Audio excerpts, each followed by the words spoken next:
Mardi 16 août 2022, Voir l'invisible. nous nous retrouvons à nouveau avec vous sur votre chaîne. L'aventure dans la parole. Si les contenus qui vous sont proposés vous font du bien, alors marquez votre appréciation En cliquant sur le pouce et en vous abonnant. en laissant des commentaires d'encouragement pour tous les internautes. Et en partageant au maximum avec vos parents, amis, collègues. Partagez la parole. Le texte à mémoriser de cette semaine que nous vous invitons à dire avec nous se trouve dans Hébreux chapitre 11, le verset 27. C'est par la foi qu'il quitta l'Égypte, sans être effrayé de la colère du roi, car il se montra ferme comme voyant celui qui est invisible. Nous pouvons le répéter, c'est par la foi qu'il quitta l'Égypte sans être effrayé de la colère du roi, car il se montra ferme comme voyant celui qui est invisible. Dans nos séquences précédentes, nous avons introduit la semaine en considérant ces deux mots contraires, voir l'invisible.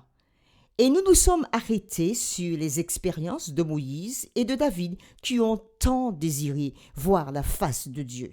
Puis la séquence suivante, nous avons fait voir que Dieu est bon en tout temps. Oui, en tout temps, Dieu est bon. Dieu a prédestiné tout être humain à être à la ressemblance de son Fils unique, qu'il nous a donné et qui est notre défenseur. Et la dernière séquence parlait du pouvoir que le Christ a laissé aux croyants, c'est-à-dire demander toutes choses en son nom, car dans le nom de Jésus, Dieu libère la puissance du ciel pour nous secourir. Mais comment pouvons-nous avoir l'assurance de ce que nous ne voyons pas? Il est déjà difficile de savoir que nous sommes appelés à voir celui qui est invisible dans les meilleurs moments. Mais c'est surtout le cas quand tout va mal.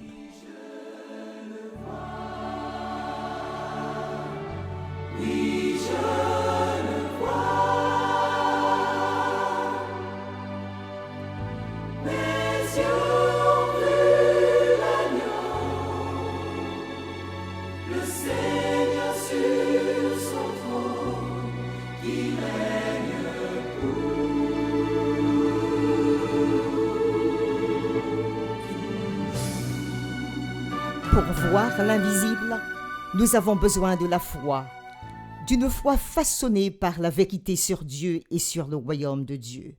Et aujourd'hui, nous aborderons la vérité sur Dieu dans la séquence La puissance de la résurrection. La résurrection. Elle aborde le problème de l'impuissance humaine.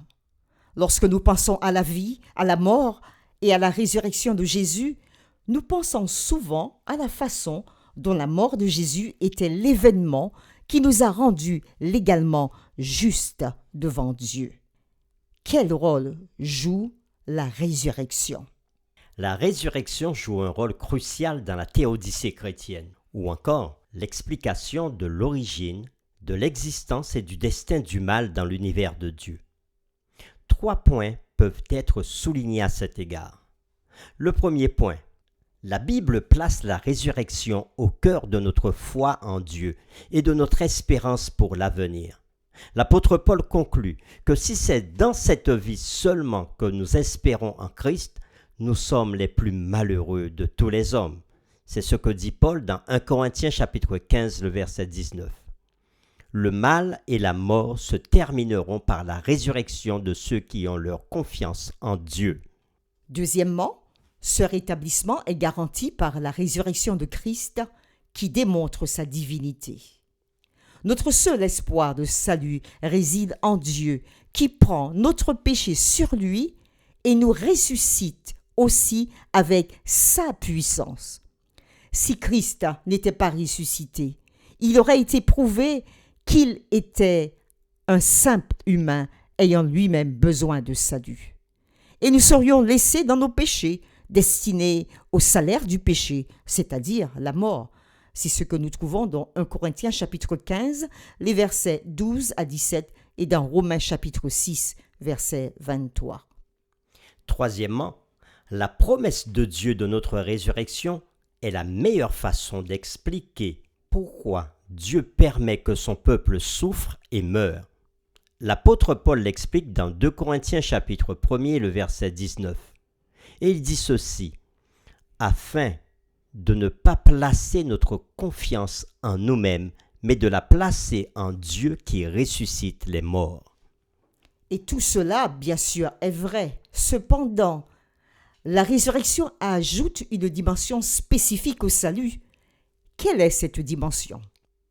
La résurrection de Jésus n'est pas seulement significative parce qu'elle nous montre qu'un jour nous ressusciterons aussi.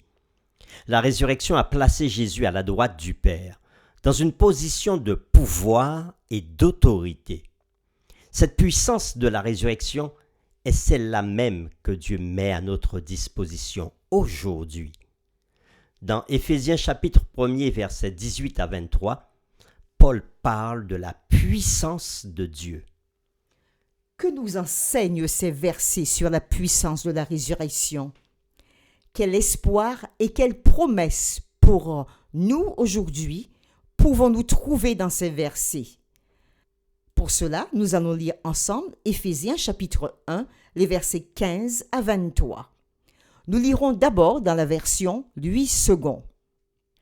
C'est pourquoi moi aussi, ayant entendu parler de votre foi au Seigneur Jésus et de votre charité pour tous les saints, je ne cesse de rendre grâce pour vous, faisant mention de vous dans mes prières, afin que le Dieu de notre Seigneur Jésus-Christ, le Père de gloire, vous donne un esprit de sagesse et de révélation dans sa connaissance, et qu'il illumine les yeux de votre cœur pour que vous sachiez quelle est l'espérance qui s'attache à son appel, quelle est la richesse de la gloire de son héritage qu'il réserve aux saints, et quelle est, envers nous qui croyons, l'infinie grandeur de sa puissance, se manifestant avec efficacité par la vertu de sa force.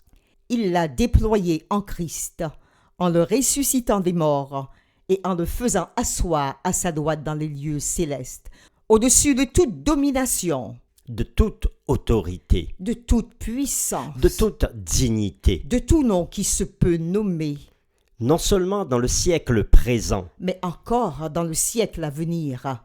Il a tout mis sous ses pieds et il l'a donné pour chef suprême à l'Église, qui est son corps, la plénitude de celui qui remplit tout en tous. Nous pouvons aussi lire ces paroles de Paul dans la version de la Bible en français courant. Voilà pourquoi, maintenant que j'ai entendu parler de votre foi dans le Seigneur Jésus et de votre amour pour tous les croyants, je ne cesse de remercier Dieu à votre sujet. Je pense à vous dans mes prières et je demande au Dieu de notre Seigneur Jésus-Christ, au Père glorieux, de vous donner l'esprit de sagesse qui vous le révélera et vous le fera vraiment connaître. Qu'il ouvre vos yeux à sa lumière, afin que vous compreniez à quelle espérance il vous a appelé, quelle est la richesse et la splendeur des biens destinés à ceux qui lui appartiennent, et quelle est la puissance extraordinaire dont il dispose pour nous les croyants. Cette puissance est celle-là même que Dieu a manifestée avec tant de force quand il a ramené le Christ d'entre les morts et l'a fait siéger à sa droite dans le monde céleste. Le Christ y est placé au-dessus de toute autorité, de tout pouvoir, de toute puissance, de toute domination et de tout autre titre qui puisse être cité, non seulement dans ce monde-ci, mais aussi dans le monde à venir. Dieu a mis toutes choses sous les pieds du Christ et il l'a donné à l'Église comme chef suprême. L'Église est le corps du Christ. C'est en elle que le Christ est pleinement présent, lui qui remplit tout l'univers. Fin de la lecture. Paul prie pour que les Éphésiens puissent comprendre quelques réalités qui ne peuvent être comprises correctement qu'avec l'aide divine. Quelles sont ces réalités? Première réalité. Nous avons l'espérance de la transformation et d'un avenir éternel à laquelle Jésus nous a appelés. Deuxième réalité. nous devons comprendre la puissance qui s'est manifestée en notre faveur. Paul essaie alors de décrire à quel point cette puissance est stupéfiante. La puissance qui est à notre disposition aujourd'hui est la même puissance qui a ressuscité Jésus, non seulement pour la vie, mais aussi pour occuper une position de puissance à la droite du Père.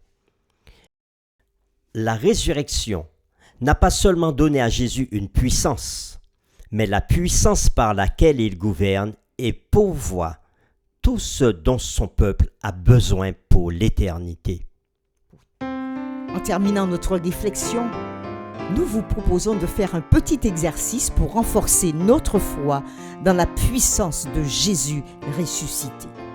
Pour cela, nous allons faire une liste.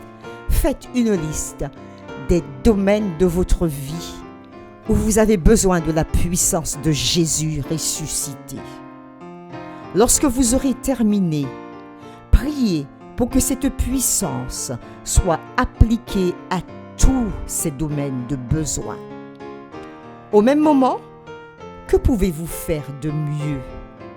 Quel choix pouvez-vous faire pouvant permettre à cette puissance d'agir plus librement dans votre vie? Prions ensemble. Seigneur, par l'enseignement de ce jour, tu nous aides à prendre conscience de la puissance qu'il y a dans la résurrection de Jésus. Oui, tu nous donnes la promesse de ressusciter si nous devrions passer par la mort avant ton retour, sachant que Jésus-Christ lui-même est passé par la mort et qu'il en est sorti vainqueur en recouvrant la vie au troisième jour. Ta parole nous dit à travers la bouche de l'apôtre Paul que si nous ne croyons pas à la résurrection, nous n'avons pas d'objet d'espérer. Mais ce qu'il y a de plus extraordinaire encore, c'est que tu nous dis que lorsque Jésus est ressuscité et s'est assis dans les lieux célestes, il a pris pouvoir sur toutes choses. Rien n'est au-dessus de lui. Et il met sa puissance à notre disposition pour être vainqueur dans nos luttes de chaque jour. Oui, tu sais chaque lutte de chaque auditeur. Chacun d'entre nous, nous avons des luttes par lesquelles nous passons. Alors, aide-nous à saisir cette puissance que tu mets à notre disposition. Et au nom de Jésus, aide-nous à être vainqueurs afin de marcher dans ta volonté. C'est dans le nom de Jésus, dans ce précieux et puissant nom que nous te prions. Amen.